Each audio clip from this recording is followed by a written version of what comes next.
Good morning, dear students. So, today we start the chapter 8 and part 5.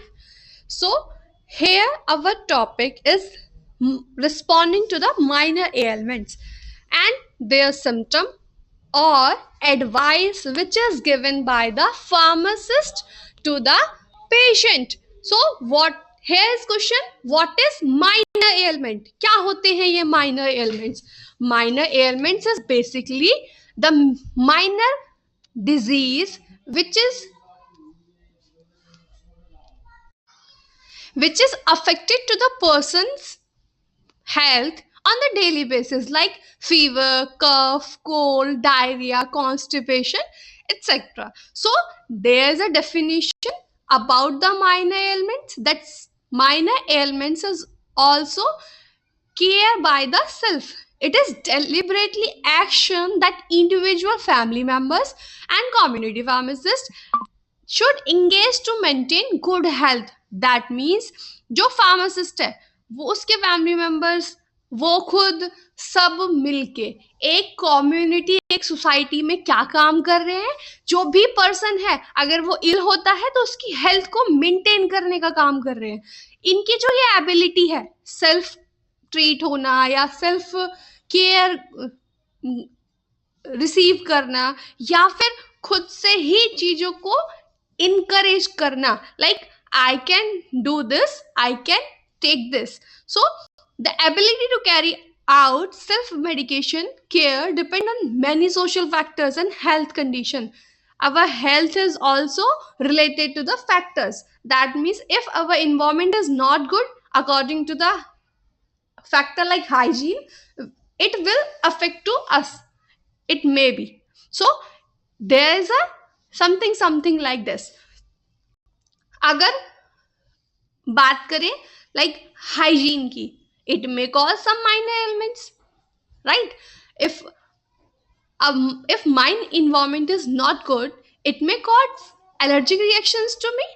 Similarly, like there are minor ailments which is induced in our body by the routine, by the some headache, by the pressure, by the anxiety, by the stress.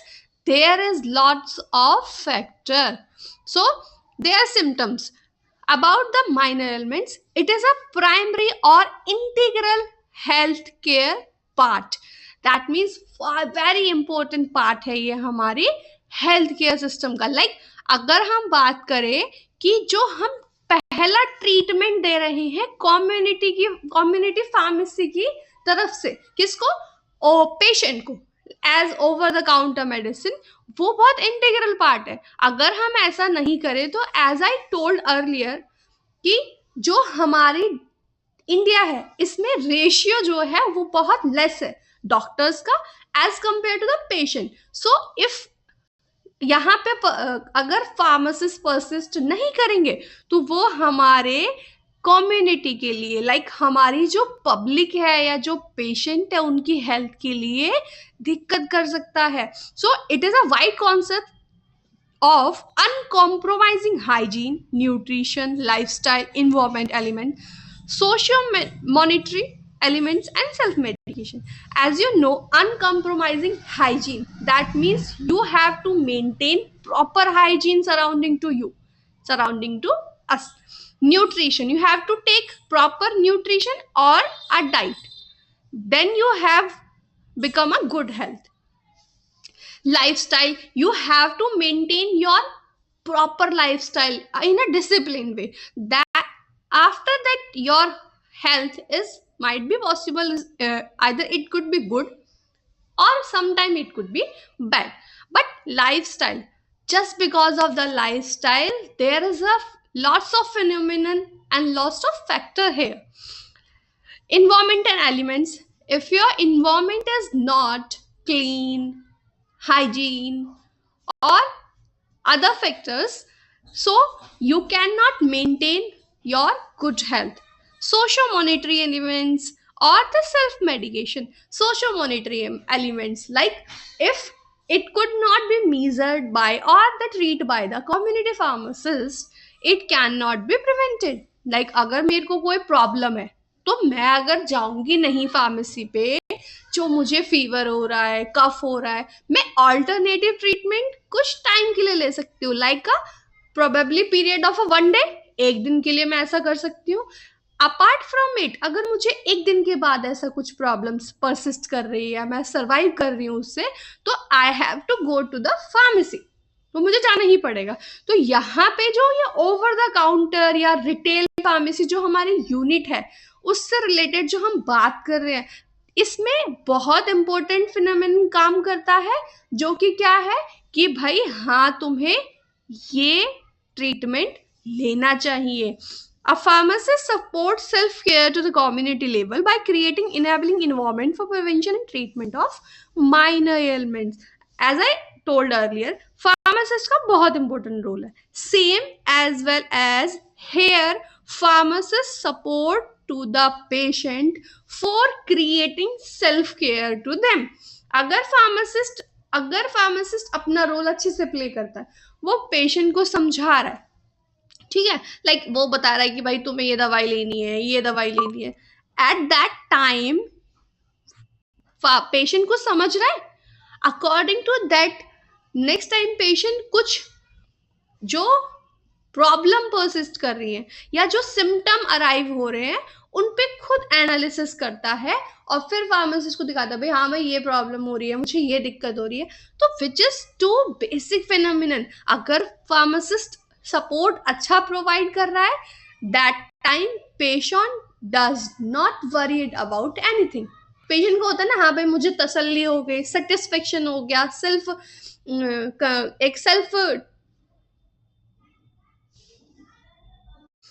Satisfaction हो गया। Next, sharing experience in self-care, providing care for vulnerable individual and improving required skills to support self-care. देखो, अगर हमें patient को easy way में और एक ऐसी लैंग्वेज में समझाना है कि भाई उसको मैंने ये बताया कि आपको ये रूट ऑफ कॉज हो रहा है, तो आपको ये ट्रीटमेंट लेना चाहिए, और उसको वो समझ में आ गया, दैट मीन्स कि वो आपके ट्रीटमेंट को प्रॉपर फॉलो करेंगे। उस टाइम पे they did not unfollow you, they followed you. So there is a point, जो फार्मासिस्ट है यहाँ पे आपका जो रोल है, देखो यहाँ पे लिखा भी हुआ है, essential aspect for the pharmacist to create such as environment, it play a crucial role in guiding or providing support system to the patient self care behavior. अगर पेशेंट को सेल्फ ट्रीटमेंट लेना है, सेल्फ मेडिकेशन लेना है, उसमें pharmacist बहुत crucial role play करते हैं इन नाउ डेज। जैसा मुझे पता है, हम सबके घर पे now days almost all having a kit in their house, first aid kit. Okay, so in this case, the patient, if the patient did not aware about the dose, about the drug, about the proper use, appropriate use, about the rational use, तो उस time पे क्या होता है, patient को guidance provide करना और patient को सेफ्टी या उसके सपोर्ट सिस्टम पे बिलीव करवाने वाले हम एज अ फार्मासिस्ट काम करते हैं, ठीक है। They should have good assessment and effective communication skills to provide meaningful self care counselling.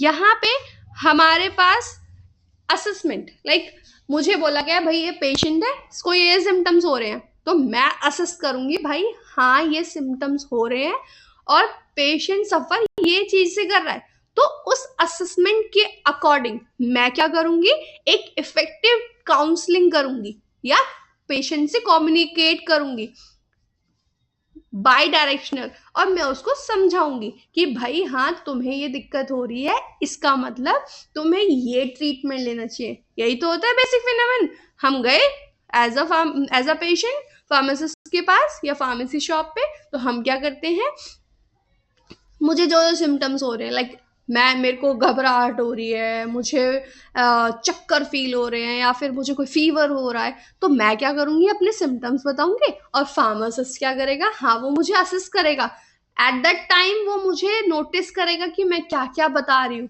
According to that pharmacist क्या करता है, उनको देख के और उनके सिम्टम्स को समझ के असेस करके वो ट्रीटमेंट प्रोवाइड करता है. ठीक है.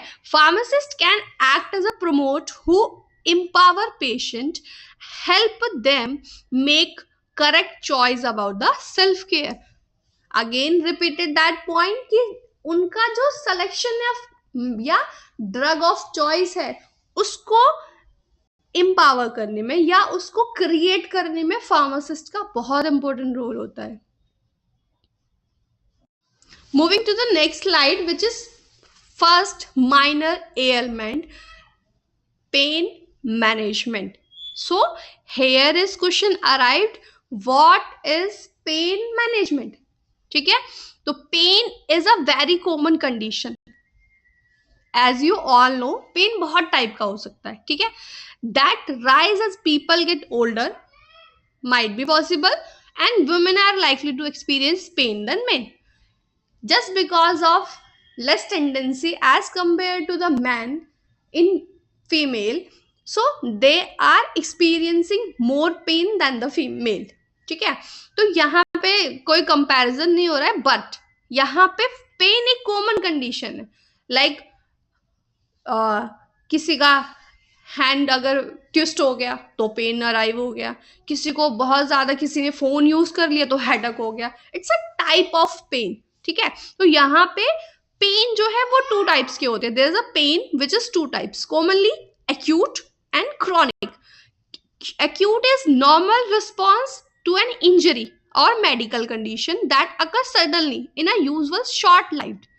दैट मीन्स कि छोटे टाइम के लिए या फिर कम समय के लिए जो दिक्कतें परसिस्ट कर रही है, which is come under the acute pain. And the chronic condition, chronic pain continue beyond the time expected for the healing and generally last for the longer than the 3 months.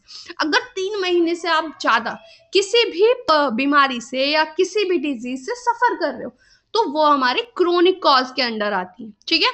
There is a pain can be everything for a minor ache, sharp stab, and can vary from mild, sharp, severe and dull. Pain किसी भी type का हो सकता है. देखो छोट कम भी हो सकता है, माइल्ड भी, मॉडरेट भी हो सकता है, मीडिएट भी हो सकता है, लॉन्गर भी हो सकता है, मतलब क्रॉनिक भी हो सकता है. तो pain can exist in every type. ठीक है. कभी बहुत फेड डल भी हो सकता है, डल का मतलब बहुत कम भी हो सकता है. जैसे फॉर एग्जाम्पल किसी भी पर्सन को अगर फीवर हो रहा है तो वो ऐसा फील करता है कि उनकी बॉडी में बड़ा हीट प्रोड्यूस हो रही है. ठीक है. एट दैट टाइम उनकी बॉडी कहीं कहीं बॉडी एक्ट होता है, कहीं कहीं पेन भी होता है. तो पेन बहुत टाइप का होता है. लेकिन यहाँ पे क्रोनिक को जो इन्होंने क्लासिफाई किया है विच इज लाइक कि जो हमारी कैटेगरी है, अगर पर्सन जो भी पर्सन है अगर उसको पेन जो है वो 3 महीने से ज्यादा हो रहा है, लाइक अगर 3 महीने से ज्यादा किसी भी कंडीशन में पेशेंट सफर कर रहा है तो वो उसको क्रॉनिक कंडीशन में कवर करते हैं. ठीक है. There is a next there is a symptom and advice. So according to the chronic pain ranges from mild to severe होंगे. ठीक है. This pain can be feel like dull ache, throbbing, burning, shooting, squeezing, stinging, soreness and stiffness. It may include feeling very tired or wiped out, not feeling hungry, trouble sleeping, mood charts, weakness or lack of energy. It's a type of pain. Body में weakness feel होना, बहुत कमजोरी feel होना, mood swings होना या फिर नींद ना पूरी होना, भूख लगते रहना, कभी कम भूख लगना. It's a type of feelings which covered into the condition of pain. So here's the advice for the symptoms or the treatment of pain management. It includes the recommendation of medicine, relaxation therapy, physical therapy, acupuncture, lifestyle such as getting enough sleep and not smoking. ठीक है. तो यहाँ पे recommendation क्या है कि person और patient जो भी जिस भी टाइप के पेन से सफ़र कर रहे हैं, तो उनको क्या करना है, या तो हम उसको मेडिसिन दे सकते हैं, लाइक ड्रग प्रोवाइड कर सकते हैं, and the alternative cause and the alternative source we can also provide, like relaxation, healing करना, कुछ थेरेपीज प्रोवाइड करना, या एक्वापंचर थेरेपीज प्रोवाइड करना, या उनकी लाइफस्टाइल को चेंज करना, जो नींद पूरी नहीं हो रही है उसको पूरा करना, या फिर जो लाइफस्टाइल में स्मोकिंग या फिर हम जो जंक फूड ले रहे हैं उनको कम करना, और अपने न्यूट्रिशन को प्रॉपर इनटेक करना। ये सारी चीजें हमारी बॉडी को हेल्थ दी बनाती है। सो here's a pain, if you can see like the image pain, ठीक है, anxiety, that pain in a signaling tissue damage and harm।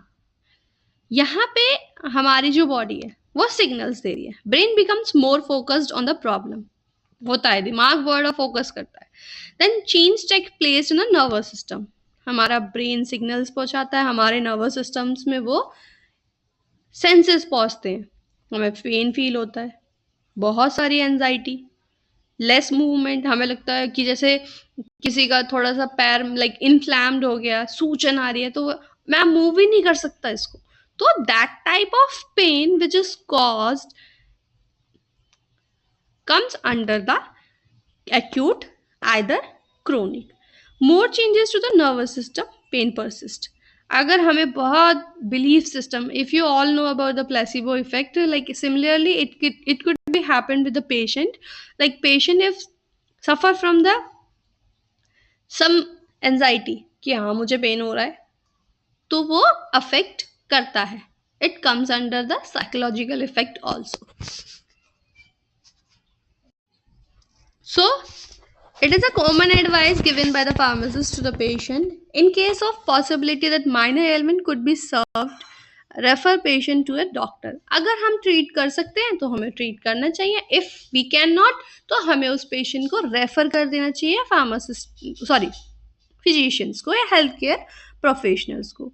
Provide counselling to the patient who are taking medicine for their specific minor ailments. अगर कोई भी patient है वो minor elements के लिए दवाइयाँ ले रहा है, तो उस केस में हमें पेशेंट्स को काउंसलिंग प्रोवाइड करनी चाहिए, राइदर बिकम कि वो कुछ खुद से दवाइयाँ ले ले या फिर खुद से ट्रीटमेंट लेके वो और इल हो जाए, तो हमें ऐसा नहीं करना है, हमें काउंसलिंग प्रोवाइड करनी है, ठीक है, और वो भी प्रॉपर गाइडेंस के साथ। Proper drug information instruction for the use of medicine for specific minor elements, that means कि जो हमारा ड्रग है या फिर उस पे जो कुछ लेबल्ड किया होता है, जैसे उसकी मैन्युफैक्चरिंग, उसका स्केड्यूल, उसके लिए वार्निंग, प्रिकॉशन या फिर उसके यूजेस, तो हमें जो भी इंडिकेटरी या एडवाइजरी पॉइंट होते हैं वो हमें पेशेंट्स को बतानी चाहिए। Provide education related to minor ailments and the identification of its symptoms that can have a significance on the quality of care delivered to the patients को उनके बीमारी के बारे में बताना या गाइडेंस देना और क्वालिटी केयर प्रोवाइड करना, ठीक है। Counsel to the patient on healthy diet, regular exercise, reaching maintaining healthy weight, ठीक है। यहाँ पे हम क्या कर रहे हैं, अबाउट द डाइट बात कर रहे हैं, तो हमारी पेशेंट्स की लाइफस्टाइल को देखते हुए उसको प्रॉपर डाइट इनटेक और रेगुलर एक्सरसाइज के लिए भी हमें उन्हें सजेस्ट करना चाहिए। Advice to limit amount of alcohol और cessation of smoking, that means कि हमें पेशेंट, अगर इफ पेशेंट कैन टेक और consume alcohol, any kind of smoking, so we have to convey the message that you have to quit or cessation the smoking at that time. As we can see in the image, well-being, for the well-being or the good or the maintain to the good health, we have to do regular exercise, we have to take healthy diet, we have to take enough good sleep, we have to reduce the stress, we have to relax, we have to take some emotional support from the others, family member, it could be your friends or the society members, we have to financial support, we have to do or take also financial support. We have to create social interaction with the peoples. Then we have to reduce our stress. So this is about the pain management. Thank you so much, dear students, for listening to me. Next part we cover into the next session.